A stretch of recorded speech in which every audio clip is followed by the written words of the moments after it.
Hello guys, welcome back to the channel for another Azure video.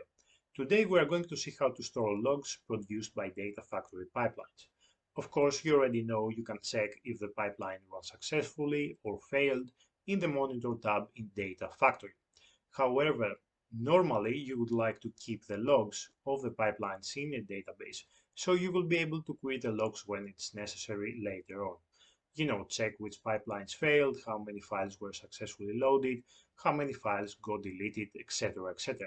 We can achieve this by using store procedures. I believe this is one of the best ways to keep track of your pipelines. First, we are going to see how to save pipeline logs into the database.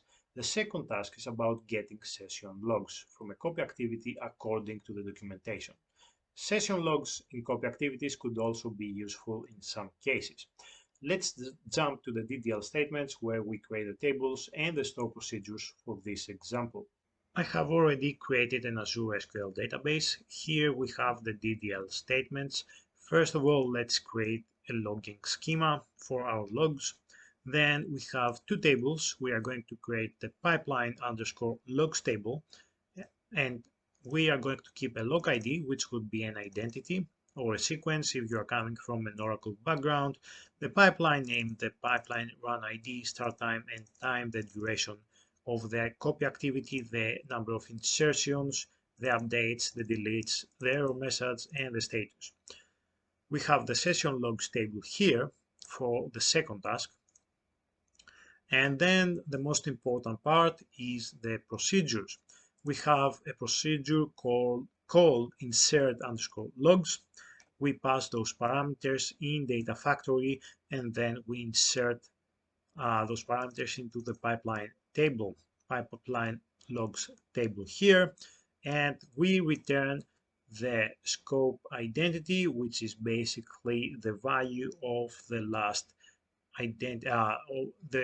value of the identity column of this column here, right? Of this log ID column, the last value of this column here.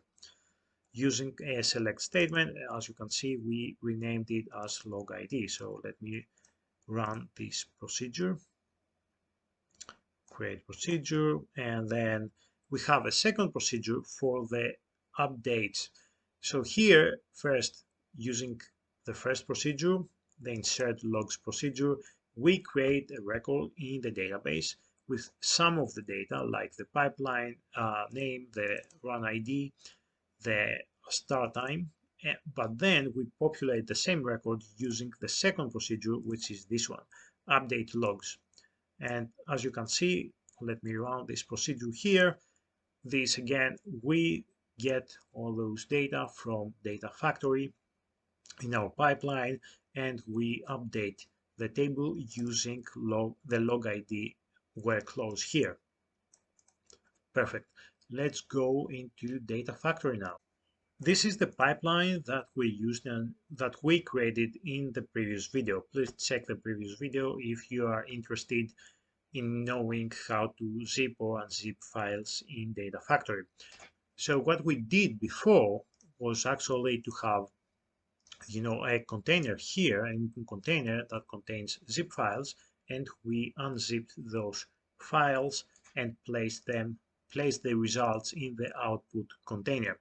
We are going to use this pipeline, and this is the whole pipeline here. From the get metadata, we get the zip file names, and for each file name, we look through all the files and we unzip them using the copy data activity.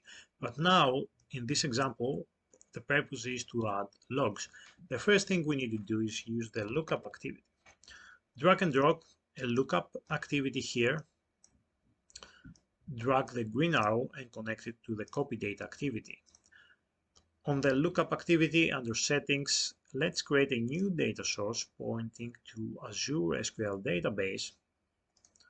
Click on continue, select your linked service.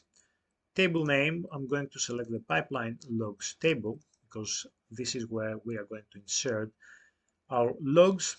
Click on stored procedure, select the insert logs stored procedure because this is the one that creates the record in the database. Click the first row only if it's not ticked already, and click on the import parameters. We need to create a record in our database, and we are going to populate 3 parameters here. The deletes, there are no deletes in this case. There are duration, there is no duration because the job hasn't started yet. And time, that's treat as null. So tick the treat as null. If you don't want to provide any value, there is no error message yet, no number of insertions. Pipeline name, click on the add dynamic content here, activity output, and actually wrong, under system variables, click on pipeline name, click on OK. The same for the pipeline run ID. Under system variables, you will find pipeline run ID. Click on this one, click on OK, status message, that's null, and updates, this is null as well. Now search for a stored procedure here, drag and drop a stored procedure. Let's say that in case, the copy activity was successful, let's update the record in the database, the logging record that we created using the lookup activity, and update this record with all the data we want. Apparently, I just selected a few properties of the copy data activity. You can choose whatever properties you want to save into the database. This is just an example. Let's call this success logs. And here, under settings, select the link service, store procedure name, select the update logs this time because we have already created a record in our database. Now it's time to update this record. We don't have any deletes. Duration seconds. Now here we can use the copy data output activity dot copy duration. Duration, if I spell it right, duration, come on. Click on OK, and time. Here we can use again UTC now, their functions, UTC now. Let me check again the lookup activity because I think I missed the start time here. Yes, see, I missed the start time. Here we have to use the UTC now again, which is the current time, and in the end time here again use UTC time. We also have the duration. Just in case, you can subtract start time from end time, and you will find the duration. Error message, there is no error message. Number of inserts here, let's get the output of the copy activity, and files written would give us the number of files copied. Log ID, yeah, here we have the output activity. We need to get the output activity of the lookup, the first row actually, dot log ID, because we want the log ID, which is returned in this lookup. That's why we have first row only. And remember, in our store procedure, we return the log ID, which is the last value of the identity column. And do we have anything else here? Status message. Yeah, we want the status, and we can get this here by, let me check my notes because that's a long one. We can use the execution details, D with capital, the first record in the array dot status. Click on OK. And I think here updates, we don't have any updates. We are good to go. Let's drag and drop another store activity for the failed records. The failed records now, we have, let's call this failed logs. Hopefully you could find a better name. Link service, provide the link service. The store procedure again would be the update stored procedure, update logs, import the parameters. We don't have any deletions, duration time, again, the output of the activity, copy duration, click on OK, end time, UTC now. We are okay here. Error message now, that's a long one too. Let me get it from my notes. Here we have the output of the copy activity dot errors. We get the first item in the array dot message. Click on OK, number of inserts, the output dot files written. Click on OK, log ID, again the output of the lookup, first row dot log ID. Using this log ID, the update stored procedure will update the record that we created in the lookup using this, filtering in the workflows using this log ID. Click on OK. Status message, again, we want the other one, the long one. We have dot execution details, the first item in the array dot status. Updates, we don't have any updates. Here, remember, we have the delete activity. Here we want to save the in the logs that the number of files that got deleted. Remember, this delete activity deletes the source files that got extracted successfully. So in this case would be 2. So we want 2 records in the database saying that we deleted a file. We can do that by using the store procedure again, drag and drop the stored procedure, extend the green arrow here to the store procedure. Let's call this delete logs.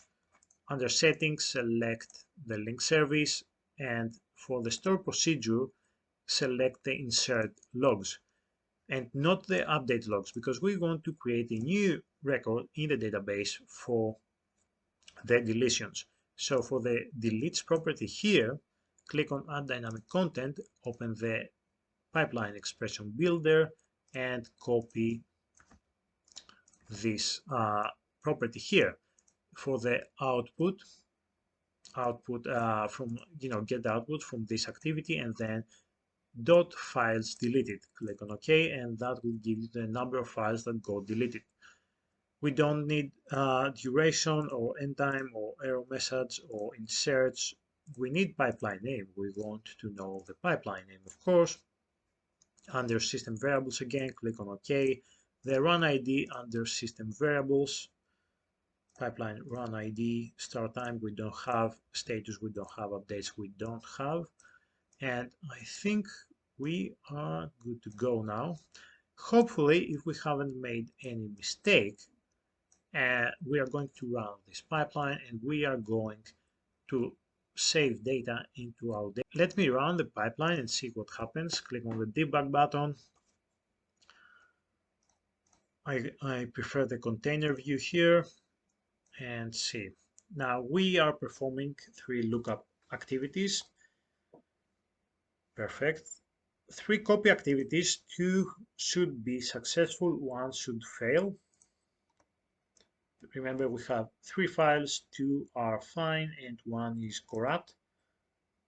1 copy activity failed, another one succeeded. Let's wait for the last one to finish. And the deletion activities, yep, I think we are okay. Now the for each statement, the for each activity will fail apparently because 1 copy activity failed. Nonetheless, okay, that the pipeline finished running. Let's see now our containers. Here, the input container has only the corrupt zip file because it couldn't actually unzip this file, so it didn't do anything. And in the output container, we should have the extracted files. Perfect. If we go into the database, refresh, select from the pipeline log table, and you will see the data here, right? You will see we have 5 records with log ID. This is the identity column. pipeline name, which is logging, the pipeline run, very important, the start time, the end time, the duration, the number of insertions, here is 0. This is the error message because this failed, and you will see the error message here. You have to apparently select this column to see the whole error message. The other two pipelines succeeded, and you can see the number of insertions here. And remember, the delete activity actually deleted two files, two zip files, the files that actually successfully got extracted. And here you can see that the deletions. And I think we are okay, right? This is how you save logs. You get logs from the pipeline and save them into the database. Now you will tell me, how did you find those properties? Here, if you check the copy activity, if you click on this arrow here that points to the right, the output, you will see all these properties here: data read, data written, files read, files written, copy duration, code errors. As you can see here, this is an array, so you get the first item in the array. You can save the message that we saved, or you can save the code, and then you can also save uh, the status under the execution details. This is an array as well, and you can see this one failed, and etc., etc. So there are so many properties that you can get from the pipeline and save them into the database. You don't have to remember the properties by heart. You just check the output. Here, this one, let's say, finished successfully. You can see files written is equals to 1, and then complete duration, that's 9, and the status would be actually succeeded, etc., etc. So you get the properties from here. Another task is to actually save the session logs of copy activities. For example, if we open the pipeline here, click on the copy activity, and under settings, you can enable logging. I have already done that, but what you have to do is click on the enable logging here, use the storage connection to your storage account, select the logging level. For me, that was info because I want to know all the data, best effort or reliable logging mode, whatever you want, and the folder path. That's temp for me. I created a container called temp, and here notice that uh, the system creates, like Data Factory creates, a folder called copy activity logs. Here you can see another folder inside the initial one, which is the name of the copy activity. So here, as you can see, the name of the copy activity is copy data 1, and here is copy data 1. And there are 3 folders here. As you can see, there are 3 folders with txt files. Now, Azure documentation says that the best way to analyze those logs is to insert the txt file into the database. Apparently, inserting a txt file, many txt files one by one, is not a feasible solution. That's why we need a new pipeline. That's just a simple copy activity, drag and drop the copy data activity. For source, select, actually let's create a new data set, because that's another container. Use CSV file. The txt, apparently the logs are in txt format, but if you open the txt file, you will see the data are in CSV format. So we select the CSV option here, click on continue, click the link service, first row as header, point to the container, and here, now if you use the wild file path, that's for me the best option. So let me get this folder name here, paste it here, /star, And then here under file name, we have star.txt. As you can see, by default, underneath, inside these copy activity logs, the data factory will create another folder if you enable logging in a different copy activity, and you will have multiple folders with different copy activity names, right? But you want to save all the data that you can find in this container. So that's why we have slash star and star again dot txt to get all the logs, all the files recursively. That's fine. And here under sync, we need to select. Actually, let's create a new data set that points to Azure SQL Database, and our second table, that would be the session logs. Click on OK. Insert, that's fine. You can use upsert or whatever you want. And under mappings, I import the schema here. Apparently, we don't need session ID because session ID is an identity. We delete that. Here we select timestamp that points to the created date, and then we select level, which is the log level that points to the log level column in the database. Now, if we run this, in theory, it should copy all the data from the txt files into our database. Let's see if we manage to do that. It's running. It failed for some reason. Okay, let's see what the error is. Found more columns than expected, column count 5. Yeah, I think I remember why. Yeah, there is a trick here in the source when we define, open the source dataset, when we define the txt file, here instead of escape character, yeah, equals to backslash, use double quote, save that, and click on debug again and run the pipeline. Hopefully this time it's going to work. This is something, yeah, I forgot about that. It's a bit tricky. In progress, fingers crossed this time. Yeah, it succeeded.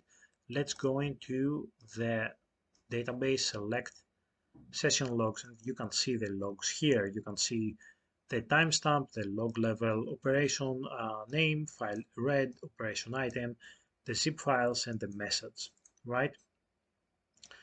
Now, these are the session logs provided by Data Factory when you enable logging on in copy activities.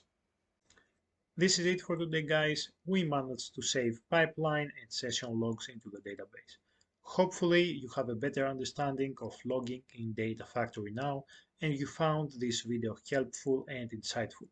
I will upload the detailed statements on GitHub if you want to play around with. Please click the like button and subscribe to the channel if you are new, and I will see you in the next one. Thank you.